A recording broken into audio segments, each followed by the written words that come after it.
This is the story of my wife, Margaret. Not the simple version, not the short version, but the truth of who she was, who she became, and how she survived her childhood, survived her own beauty, and somehow found the courage to love again when she never thought she would. I'm telling this fast because that's how life felt when she came into mine. Fast, loud, sudden, like a train you didn't expect to catch but somehow jumped on anyway. The very first time I saw her, it didn't feel real. It didn't feel like boy meets girl. It felt like walking into a room and suddenly remembering something you forgot you'd lost. I walked into Miller's Cafe early in the morning, half awake, annoyed, running late, and there she was, leaning against the counter, staring down at a newspaper that seemed to be upsetting her, but in a quiet way, like she was used to bad news and had run out of reactions.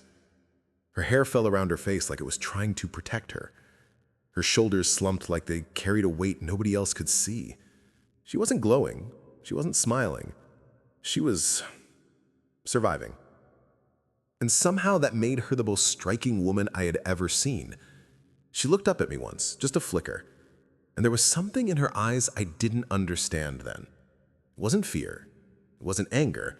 It was the look of someone who expected nothing good but kept moving anyway.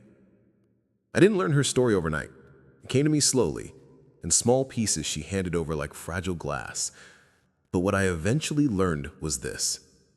Margaret didn't grow up loved. She grew up watched, controlled, caged. She was born in a small rural town outside Dayton, Ohio, in a house that always smelled like old carpet and boiled vegetables. Her father was a silent man, one of those men who believed his emotions were sins he had to bury. Her mother was so anxious she apologized to furniture when she bumped into it. After 3 lost pregnancies, Margaret arrived like a miracle that didn't feel like one. Her parents didn't celebrate. They feared losing her too. And fear is a strange thing.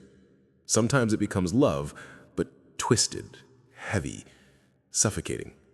Her father believed the world was dangerous, especially for a beautiful girl. And Margaret, well, she grew into beauty faster than she grew into childhood. By age 6, neighbors would comment, "She's gonna break some hearts one day." Adults said it like a compliment.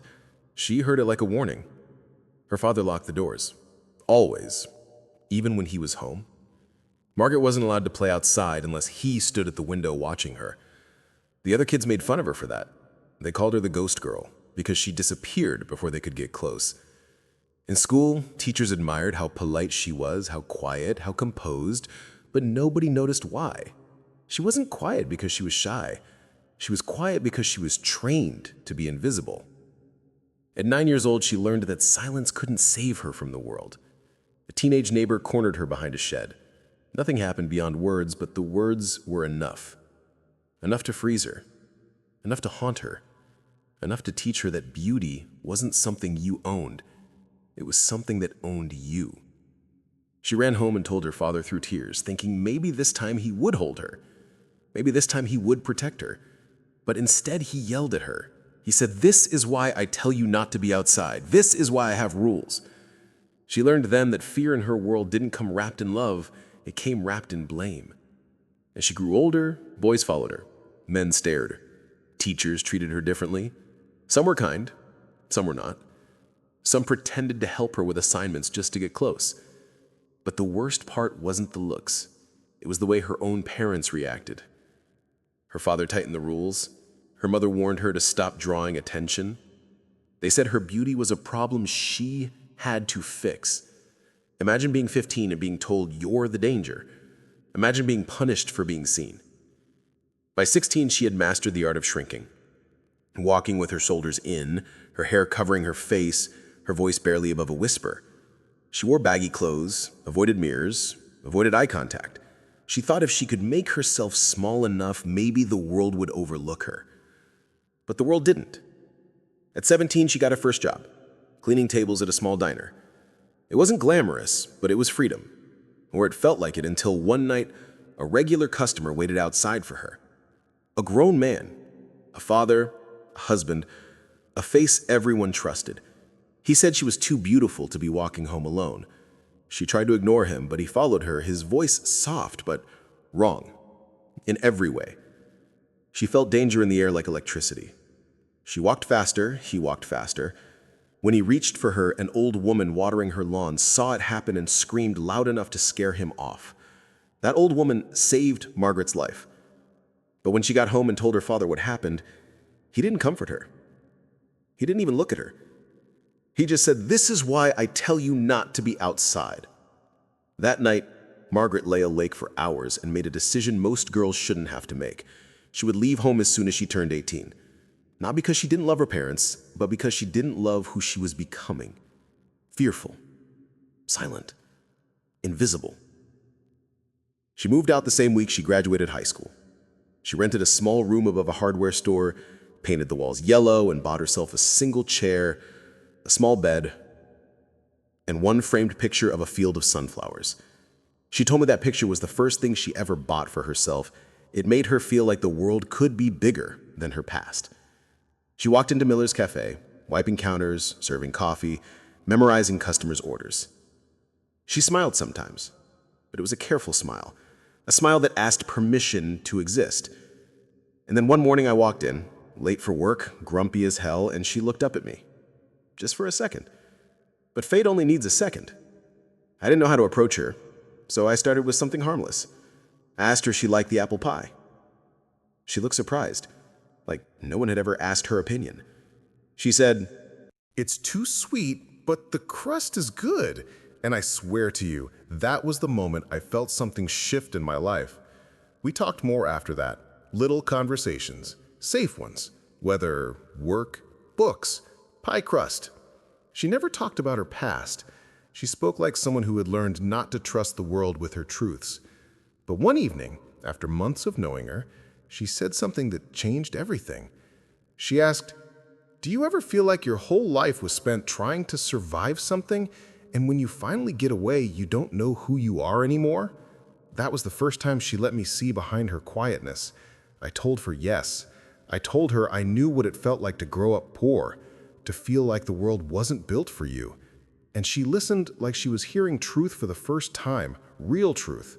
That night, she let me walk her home. She didn't say much, but she didn't pull away either. Sometimes silence is permission.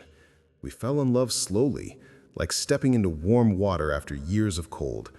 Our love wasn't dramatic, it wasn't fireworks. It was healing. It was gentle. It was safety. When she finally told me pieces of her childhood, she cried. Not loud, not hysterical, just quiet tears that had been waiting years to fall. I held her, and I didn't try to fix her. I knew better. Some wounds weren't meant to be fixed. They were meant to be honored. We got married 2 years later. The ceremony was small. She didn't want everyone staring at her. She wore a simple ivory dress, nothing flashy, and she looked so peaceful I almost cried. During our vows, her hands shook. When I asked why later, she said, "Because for the first time in my life, I felt like someone actually wanted me for who I am, not for how I look." But marriage wasn't a magic cure. Trauma follows you. Some nights she woke up gasping for air.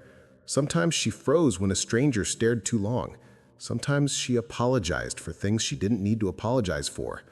And every time, I told her the same thing. I'm not going anywhere. Little by little, she healed. She found her voice. She found her courage.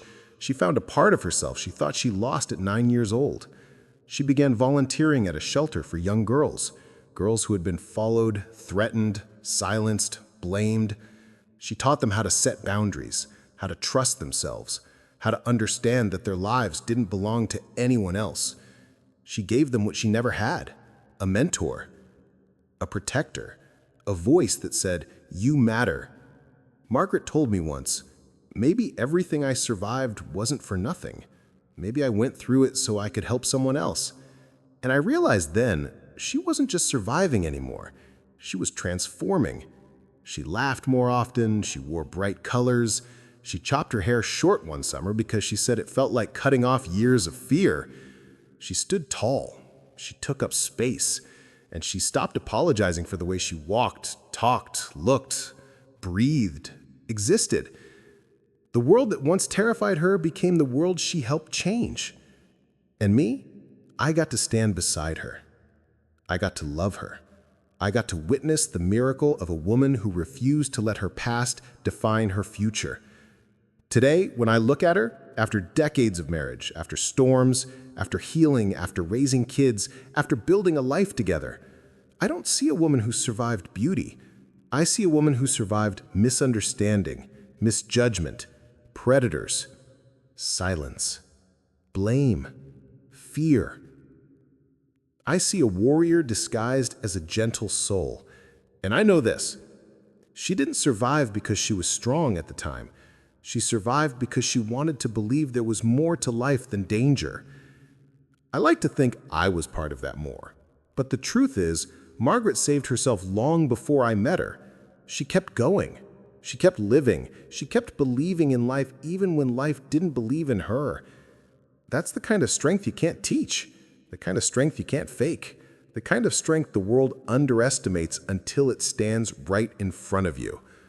If you ever saw her today, just an ordinary woman with soft eyes, warm hands, and a voice that always sounds like she's thinking deeply, you wouldn't know what she lived through.